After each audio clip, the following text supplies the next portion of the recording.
জয়গুরু জানাই সবাইকে। আজকে এই পবিত্র লিঙ্ক সে কোভিডের সময় থেকে শ্রদ্ধেয় কেয়ামার এবং অনেকের সহযোগে এই লিঙ্কটা এখনো চলছে। আমি সচরাচর অনেকদিন হয়ে গেল অতটা লিঙ্কে ঢুকতে পারি না, সময়ের অভাবে বা কার্যব্যস্ততার ভিতরে থাকি। ডিপি ওয়ার্কে একটু বেরিয়ে যায়, এখন একটু বর্ষাকাল, গত 3 দিন ধরে প্রচন্ড বর্ষা হচ্ছে এখানে। কেয়ামা গতকাল ফোন করেছিলেন। আর সত্যি কথা বলতে কি, কেয়ামাকে আমি যে ঠাকুর যে মা শব্দটা বলতেন, আমরা সৎসঙ্গীরা যে নারী জাতিকে মা বলে একটা সম্বোধনা করি, আর আমার যেন এই মা বলতে কেয়ামাকে খুব ভালো লাগে। মানে কেয়ামার আগে মা শব্দটা বা পরেও মা শব্দটা আমার খুব পছন্দ। কেননা কেয়ামাকে যেন তার কণ্ঠ, তার সবকিছু পারফরম্যান্স শুনলেই যেন আমার মনের মধ্যে একটা জাগরণের সৃষ্টি হয়, একটা মাতৃত্ব ভাবের আরো পরিপ্রকাশ ঘটে। আসল কথাটা হচ্ছে, বর্তমান সমাজ, পরিবার, পরিবেশে যা বিশৃঙ্খল মানব সমাজে ঘটে চলেছে, বিশৃঙ্খলতা ঘটে চলেছে, তা কিন্তু অধিকাংশ এই নারীদেরকে নিয়ে। আজকে নারীদেরকে একটা, সে ঠাকুর যেটা বলেছেন, মাকে মাগি ভেবে মরো না, প্রত্যেকের মায় জগৎ জননী, এই কথাটা যেন অনেকেই ভুলে গেছেন। সেই ওই প্যান্ডেলের দুর্গা প্রতিমা, মন্দিরের পাথরের মূর্তি, কাঠের মূর্তি, ধাতুর মূর্তি, সেগুলোকে আমরা দেবী বলে ঢাক ঢোল পিটিয়ে হোমযজ্ঞ করে কত কিছু করে আমরা সেই মাকে জাগরণ করার চেষ্টা করি, জাগ্রত করার চেষ্টা করি, পুষ্পাঞ্জলি দিয়ে, অনেক কিছু দিয়ে, বলি দিয়ে। কিন্তু এই প্রত্যেকটা নারী মধ্যেই যে সেই মা পরিপূর্ণভাবে আছেন, তা কিন্তু আমরা জানতে পারিনি এখনো পর্যন্ত। তাই ঠাকুরের একটা যে বাণীটা ঠাকুর বলেছেন, প্রত্যেকের মায় জগৎ জননী, মায়ের থেকে জন্মে জাতি, মাই হচ্ছে প্রাণ, আর মায়ের কোলে যুগে যুগে আসেন ভগবান। ঠাকুর নারী জাতির উদ্দেশ্যে বলেছেন, হে নারী, তোমরা মাতৃজাতি, তোমাদের ক্ষমতা অসীম, তোমাদের ক্ষমতার তুলনা নেই, আমি তোমাদের দিকে আকুল ভাবে চেয়ে আছি। তোমরাই দেবতম সন্তান, আমার মানুষ ভিক্ষার ঝুলিতে সমর্পণ করো, আমার মানুষ ভিক্ষার আশাকে পূরণ করবে তোমরা। তাই আজকে আমরা এই পবিত্র শ্রাবণ মাসে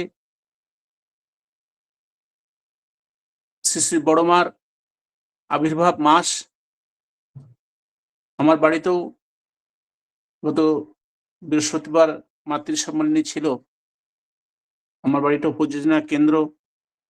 আর বিশেষ করে আমি একটা গর্ব অনুভব করি, আমি একটা ঠিক যুবক বয়সে এখানে এসেছিলাম।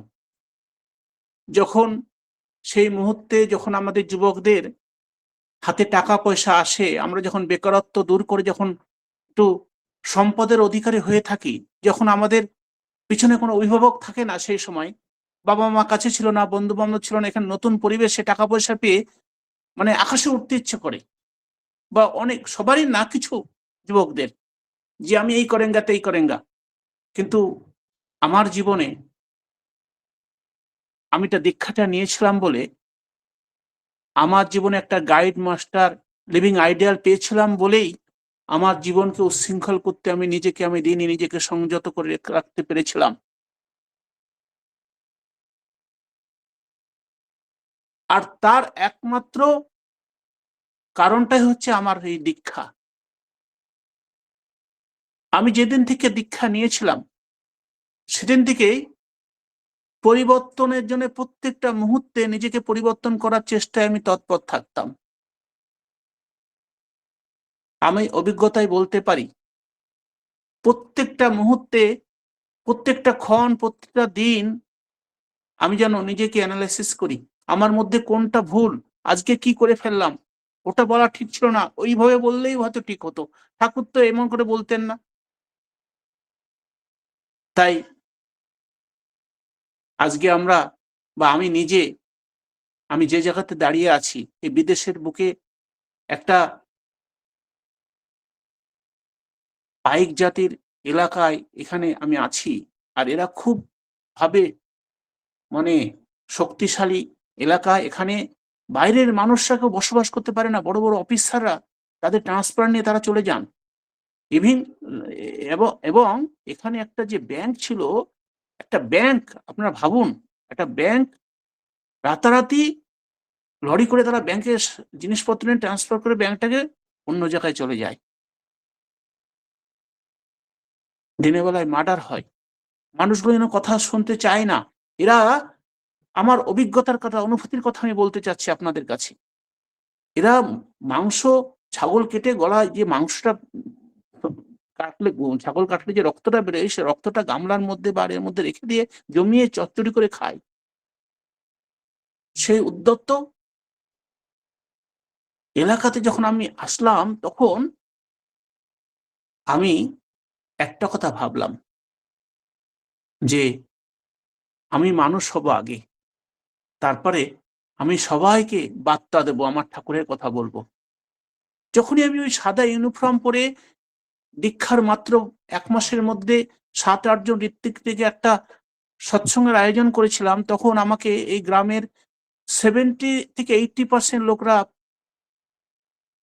বলেছিলেন যে ইনি খ্রিস্টান, খ্রিস্টান ধর্ম প্রচার প্রসার করছে। সাদা, তখন একটা উড়িষ্যাতে অস্ট্রেলিয়ান মিশনারি একটাকে আগুন জ্বালিয়ে সেখানে অনেক অস্ট্রেলিয়ান খ্রিস্টান পোপদের বা ফাদার্সদের কিন্তু মেরে ফেলা হয়েছিল। আপনারা সবাই জানেন, ওটা 99 এর ঘটনা। সেই মুহূর্তে যখন প্রচার প্রসার চলছে, আমাকে সাদা ড্রেস দেখে, আমাদের সাদা ড্রেসগুলো দেখে এখানকার অনেক মানুষ তারা বিশ্বাস করে এরা খ্রিস্টান ডাক্তারবাবু এসেছেন। কিন্তু আমার একটা খুব ইচ্ছা থাকতো যে গ্রামের মাঝখানে, এই শহরের মাঝখানে এই উম মানে বাস বাস স্ট্যান্ড যেটা আছে সেই জায়গাতে, সেই পরিবেশে আমি মাইক টাইক লাগিয়ে, তখন অত মাইক টাইক পাওয়া যেত না, 98-2000 এর কথা বলছি। তাও দূরের থেকে এদিক ওদিক করে জোগাড় করে মাইক টাইক লাগিয়ে ওই প্রার্থনার পরে জয় রাধে কীর্তন করা হতো, বা শেষেও সৎসঙ্গের শেষে জয় রাধে কীর্তন করা হতো। তা ওই জয় রাধে রাধে কৃষ্ণ কৃষ্ণ গোবিন্দ গোবিন্দ বলো রে শুনে তারা ভাবতো, আরে এ তো আমাদের হিন্দু ধর্মের ভগবানের নাম বলছে, কৃষ্ণের নাম, রামের নাম বলছে, কীর্তন করছে, তাহলে তো কিন্তু খ্রিস্টান হতে পারেন না। তখন জিজ্ঞাসা আসে মানুষের মধ্যে, আমার কাছে জিজ্ঞাসা করতেন, আগে আপনি জয়গুরু বলছেন সবাইকে, আবার এই জয় রাধে কীর্তন কৃষ্ণ নাম করছেন, তাহলে আপনারা কি দীক্ষা? তখন আমি বলছি, বুদ্ধে ঈশায় বিভেদ করিস, শ্রী চৈতন্য রসুল কৃষ্ণে জীবোদ্ধারে আসেন তারা, একই ওরা, তাও জানিস নে? তখন আমি বললাম যে তুমি আমি, হয়তো আমি বাঙালি, তুমি উড়িয়া, তুমি বিহারি, এমন ভাবে তুমি ভেদ ভাবছো, কিন্তু আমি কিভাবে জানো ভাই, আমরা সবাই মানুষ, আমরা সবাই ওই পরম পিতার সন্তান, আমার মধ্যে তোমার মধ্যে কোনো ভেদাভেদ নেই, আমরা একের থেকে এসেছি। সেই ওং ব্রহ্ম পরব্রহ্ম কুল মালিক, সে দয়াল, তিনি আমাদেরকে এনেছেন এই সৃষ্টিকে রক্ষা করতে, তার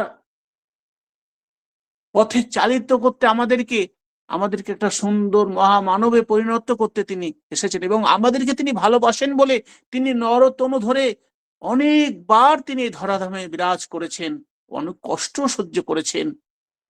তাই আমরা কিন্তু সেই একের থেকে এসেছি, এক ব্রহ্ম দ্বিতীয় নাস্তি, ঈশ্বর এক এবং অভিন্ন, তিনি ভিন্ন নয়, তোমরা আলাদা ভেবো না। ওই তোমরা যে জগন্নাথ দেশের মানুষ, ওই জগন্নাথই তোমার জীবননাথ। তা তোমরা কি জানো না ভাই, জগন্নাথ এবার জীবননাথ হিসাবে এসেছেন, দেখে যাও তোমরা। আমি যখন সৎসঙ্গ করতাম এখানে, তখন অনেক এই ব্রাহ্মণ কিছু ভাইদের আমি দীক্ষা করেছিলাম, তারা আমাকে এসে বলতো, এখানে জগন্নাথ মন্দিরের পূজারী, তারা বলতো, ডাক্তারবাবু একটা কাজ করলে হয় না, আপনি তো ঠাকুরকে রেখেছেন, গুরু বিগ্রহ রেখেছেন, এখানে আমাদের জগন্নাথ মহাপ্রভুর ফটোটাও রাখি না? আমি বললাম, তাতে রাখলে আমি জগন্নাথকে আমার হৃদয়ে রেখেছি, তার জন্য স্পেশাল মন্দির আছে এখানে, তাকে যদি আমি আমার এই জায়গাতে রাখি, আমার ঠাকুরের কাছে রাখি, তাকে বরঞ্চ অসম্মান করা হবে। তার জায়গায় তাকে রাখা হোক। প্রত্যেকের জায়গাটা এক। একটা স্কুলের ছেলে ইউনিভার্সিটিতে বসতে পারে না, একটা ইউনিভার্সিটির স্টুডেন্ট স্কুলে বসতে পারে না। তেমন প্রত্যেকের একটা স্থান আছে, স্থান ভেদেই তাকে রাখা হয়েছে। জগন্নাথ তো আছেনই, কিন্তু জগতের নাথ হয়ে আছেন, ওই মন্দিরে তো আছেন। তাকে এখানে বসালে আমার মনে হয় ভালো লাগবে না। তারা তখন মেনে নিলেন আমার কথাটা।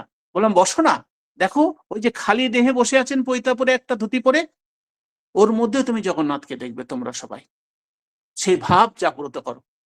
এই করতে করতে আস্তে আস্তে এই পরিবেশে একটা, দুটো, তিনটে করে দীক্ষা আরম্ভ হলো। তারপরে উৎপাত, অত্যাচার আরম্ভ হলো আমার উপরে। অনেক অত্যাচার সহ্য করেছিলাম।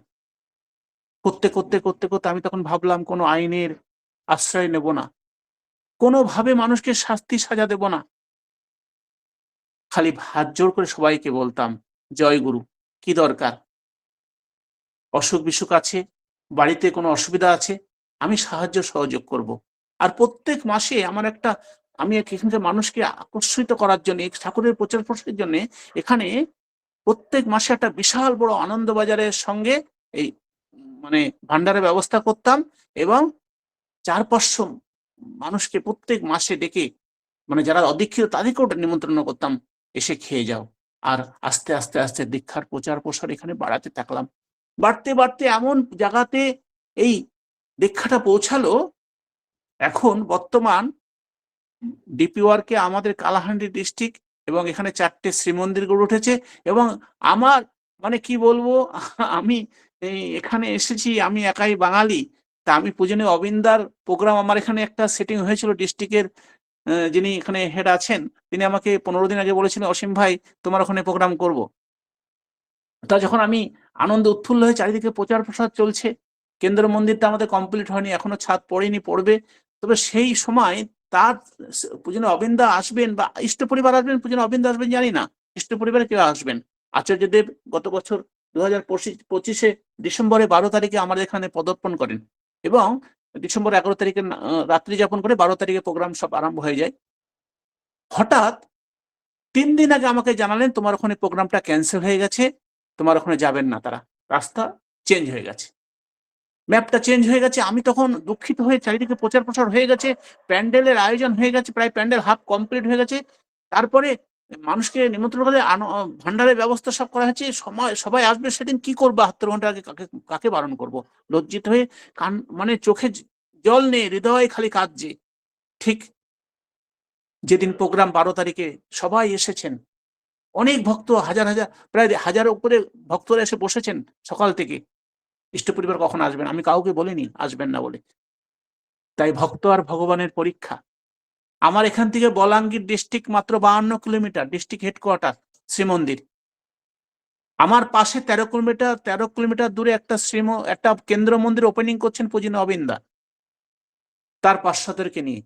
আমি শুনতে পেলাম, ছুটে গেলাম তার কাছে, এবং তাকে জানানোর জন্য পূর্বে ওই 3 দিন আগে যখন শুনলাম, 2 দিন আগে তিনি যখন এয়ারপোর্টে ভুবনেশ্বর নেমেছিলেন, সেখানে একটা রাত্রি যাপন করেছিলেন ভঞ্জনগর বলে, সেখানে আমার এখান থেকে প্রায় 280 কিলোমিটার দূর।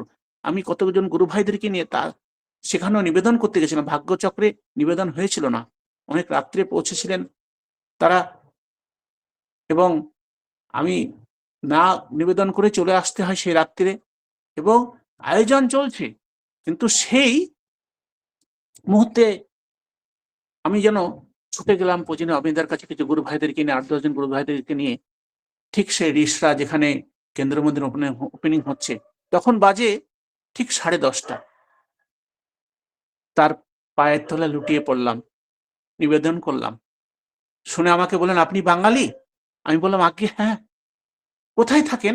আমি বললাম, আপনার এখানে এসেছেন, এখান থেকে 13 কিলোমিটার দূরে। আচ্ছা আচ্ছা, সব বৃত্তান্ত খুলে বললাম। তিনি সব শুনলেন আগ্রহ করে। তারপরে বললেন, আমার তো প্রোগ্রাম আগের থেকে সেটিং হয়ে গেছে, আমি কোথায় যাব না যাব, আমার জন্য তো অনেক মানুষ অপেক্ষা করছে, আপনার কাছে কি করে আমি যাই, হঠাৎ আপনি বলছেন। তাই বলছে, আজ্ঞে আপনার যদি দয়া হয়, অনেক মানুষ সেখানে অপেক্ষা করছে। আমি সব ঘটনাটা খুলে বললাম। আপনার ডিপি ওয়ার্কটা কি 10% হয়েছে? তখন আগে হয়েছে। তখন উনি পার্শ্বদেরকে ডেকে বললেন, এই দেখ তো, এই ডাক্তারবাবু কি বলছেন দেখ তুই না, পিনকোডটা মেরে, পিনকোড মেরে বলছে আগে প্রায় 11% কাছাকাছি। তখন বলছে কেন কেন এখানে প্রোগ্রাম করা হয়নি? 10% হলে তো প্রোগ্রাম কালাহান্ডিতে সব জায়গাতে যাওয়া হবে, ইষ্ট পরিবার বলা হয়েছিল, কেন ক্যান্সেল করা হলো দেখতো, কারা ক্যান্সেল কিভাবে করলো। তখন আমাকে ভিতরে ডাকলেন, যে রবীন্দ্র উঠে চলে গেলেন প্রোগ্রাম স্টেজের থেকে, ভিতরে কেন্দ্রের মন্দিরে আমাকে ডাকলেন, আপনি আসুন।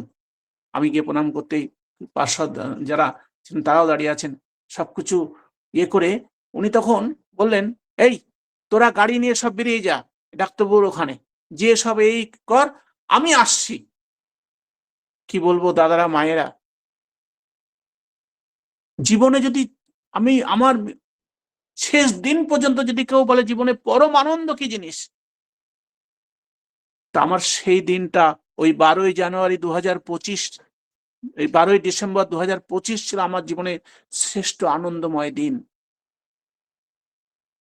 যে কি আনন্দে আমি হাও করে কেঁদে ফেলেছিলাম। তখন আমার স্ত্রী ফোন করছে যে তুমি অপমানিত হতে একটা বাঙালি লোক, তুমি আচার্য পরিবারকে আনতে পারলে না, তোমায় হেনস্থা করতো, অপমান করতো, লোকে নিন্দা করতো, গায়ে থুতু দিত, তুমি যদি আজকে এই প্রোগ্রামে না করতে, সবাই দেখতে এসেছে তা ইষ্ট পরিবারকে, তুমি তাদেরকে আনতে পারলে না তুমি।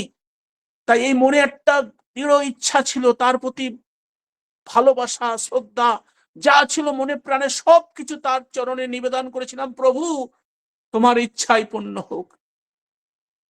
তাই তিনি দয়া করে সেই বলাঙ্গীর ডিস্ট্রিক্ট হেডকোয়ার্টারে, শুনেছিলাম পরবর্তী সেখানে গুরু ভাইদের কাছে 1 লাখ টাকা যে তারা মন্দির সাজিয়েছিলেন, বারবার নিবেদন করেছিলেন, কিন্তু বুঝিনি অবিন্দা আমার কাছে আসলেন আর বলাঙ্গীরে ওই হেডকোয়ার্টারে বলেছিলেন আপনাদের মাত্র 3% ডিপিআর হয়েছে, আপনারা 50,000 60,000 1 লাখ লোক ওখানে জড়ো করুন না কেন, কিন্তু আমি যাব না, আমি তো আমার তো কথা দেয়াই আছে, আমি যেখানে 10% ডিপিআর হবে আমি সেখানেই যাব।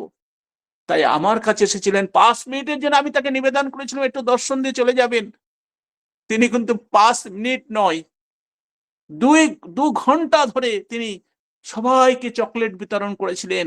এবং সেই পরিবেশ, সেই মাটিতে আমি যখনই আমার মনে দুঃখ আসে, যখন এই পরিবেশে যখন অশান্তি আসে, সেই মাটিতে একটা নতমস্তক হয়ে আমি প্রতিদিন প্রণাম করি আর বলি, প্রভু সবাইকে রক্ষা করো, জগৎকে শান্তি দাও, স্বস্তি দাও। যাহারো লাগিয়া এ জীবন তোমার, পুণ্য তাহারে চেন কি, তিনি ছাড়ার কে আছে কাহার, সে কথা বন্ধু জানো কি। তাই আমার জীবনে যখন পূজনীয় অবিন্দ এসে স্টুডিও করে বসলেন, কি বলবো, মানে আমার মনে হচ্ছিল যেন এই আকাশ বাতাস সব কিছু যেন ময় হয়ে গেছে, সেই পরিবেশটা যেন স্বর্গ। সেদিন স্বর্গ আমি দেখেছিলাম, যে স্বর্গটা কি জিনিস। আর সেই দেবতা, সেই ঈশ্বর পুরুষোত্তম বলে আমি প্যান্ডেলে মন্দিরে যারা খুঁজে বেড়াই, আমি জীবন্ত সেই ঈশ্বর ভগবান দেবতা আমি তার মধ্যে দেখেছিলাম। সেই পূজনীয় অবিন্দার চরণে আমার আজও আমার সেই প্রণাম সদা সর্বদা। আমি প্রত্যেক দিন সেই মাটিতে গিয়ে প্রণাম করি আর বলি, প্রভু তুমি দয়াময়। আমাকে ডিস্ট্রিক্ট হেডকোয়ার্টার বলেছিল, হেডকোয়ার্টার থেকে বলেছিল তুমি যে কেন্দ্র মন্দিরটা তৈরি করছো, শ্রী দাদা আশীর্বাদ দিয়েছিলেন, কিন্তু এখন যদি ইষ্ট পরিবারকে বা আচার্যদেবকে না জানাও, তারা যদি না আসেন এখানে, তবে তোমার এই কেন্দ্র মন্দির তারা উদ্বোধন করতে আসবেন না, বারবার আমাকে তারা বলতেন। কিন্তু অভিন্দা ওই প্যান্ডেলের মধ্যে ঢুকেই বলছেন, কোথায় কেন্দ্র মন্দির দেখবো আমি। প্যান্ডেলের কাপড় খুলে দেওয়া হলো, সেলাই উঁচু করে ধরা হলো, সেখানে যাওয়ার রাস্তা নেই, দরজায় মিস্ত্রিরা তালা দিয়ে গেছে, বলছে তালা খুলুন, ডাক্তারবাবু তালা খুলুন। আমি বলছি আগে তালাটা তো বাড়িতে আনতে হবে, চাবিটা মিস্ত্রিদের কাছে আছে। তখন তিনি ওই ইনকমপ্লিট ওই বারান্দা দিয়ে, যেখানে বড় বড় পাথর মানে পেরেক টেরেক পড়ে আছে, সেখান দিয়ে লাফ দিয়ে তিনি সেই পাশের একটা গেট দিয়ে, দরজা দিয়ে, খোলা দরজা দিয়ে এখানে গেলেন। সে ঘরের মধ্যে অনেকক্ষণ 5 মিনিট যাবত সেই সৎসঙ্গ কেন্দ্রের মধ্যে খোলা ছাদের মধ্যে তিনি ঘুরে ঘুরে দেখলেন সবকিছু, আর ঘাটটা নেড়লেন, খুব ভালো হয়েছে। আর এই পরিবেশটাও খুব ভালো, নিস্তব্ধ পরিবেশ, এই পরিবেশে খুব ভালো লাগছে আমার। যখন পূজনীয় অবিন্দ 5 মিনিট সে ভিতরে ঘুরে সবকিছু দেখে যখন আবার স্টেজে যখন এসে বসলেন, তখন ওই কেন্দ্র মন্দির সেদিন উদ্বোধন হয়ে গেল। সমাপ্ত কেন্দ্র মন্দির সম্পূর্ণ হয়ে গেল, অসমাপ্ত কেন্দ্র মন্দির সম্পূর্ণ হয়ে গেল। আমাদের জীবনের সব চাওয়া তিনি এসে পূরণ করে গেলেন। তাই সবাইকে বলি, তার প্রতি ভরসা রাখুন। তিনিই সব, তিনি জীবনের স্বর, তিনি সবার আশা পূরণ করেন। তেনারা সবসময় আমাদেরকে আনন্দ দিতে, খুশি দিতে বসে আছেন।